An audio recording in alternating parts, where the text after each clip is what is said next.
Plus récemment, aux États-Unis, nous avons vu Donald Trump être mis en accusation à deux reprises, mais la Maison a pris CV par le Sénat. De même, la France connaît une ancienne présidente inculpée et condamnée pour des crimes. Plus tôt ces mois-ci, la France a vu pour la première fois une ancienne présidente de 5e République, Nicolas Sarkozy, être condamné à la prison pour ses crimes. Cela m'a poussé à me pencher sur une autre ancienne présidente la française également condamnée au tribunal, mais qui n'a jamais vu de prison pour ses crimes. Nicolas Sarkozy, ancien chef de l'État de la 5e République de France, a été condamné lundi 1er mars à 3 ans, 12 ans sursis et 1 an de prison.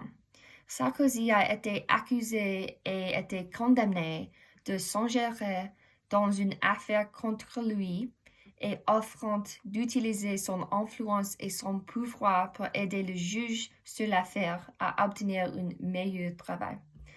Bien que Sarkozy n'ait jamais réussi à influencer l'affaire, il est toujours considéré comme de la corruption et de l'ingérence, si qu'un crime punissible.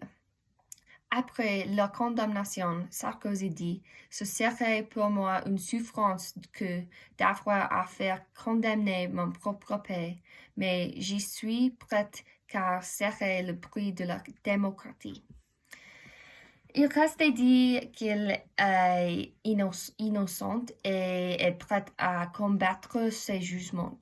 Ce n'est pas la première fois que Sarkozy est inculpé.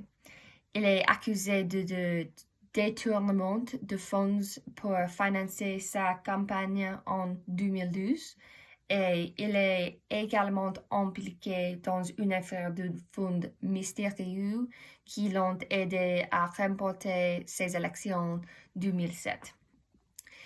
Il a été le 12e ancien président de l'histoire de France condamné dans la 5e République pour ses crimes. Le premier était ancien président Jacques Chirac en 2011.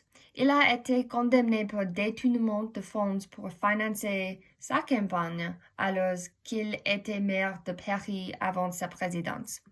Le tribunal correctionnel a condamné l'ancien président français Jacques Chirac à 12 ans de prison avec sursis pour détournement de fonds publics et abus de confiance pour 7 ans emploi fictif de la ville de Paris dont il fut maire.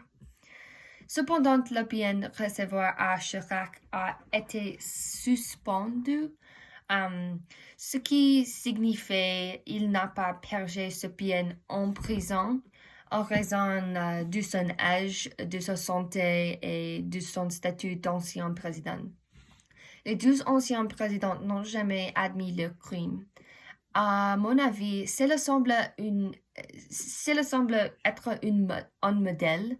Les hommes puissants pouvant échapper à la justice pour leur influence et leur statut.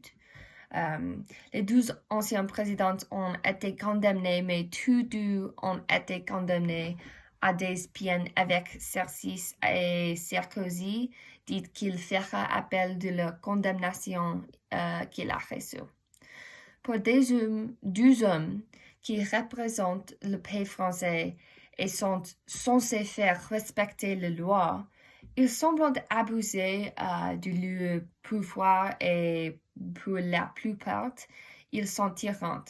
C'est étrange car cela ressemblait à la destitution de Donald Trump, un autre homme puissant qui a échappé à la justice en raison de son statut et son argent.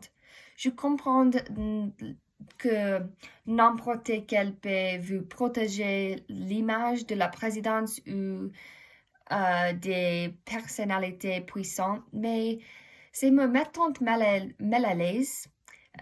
Je crois que Sarkozy et Chirac abusent de pouvoir que leurs électeurs leur avaient donné.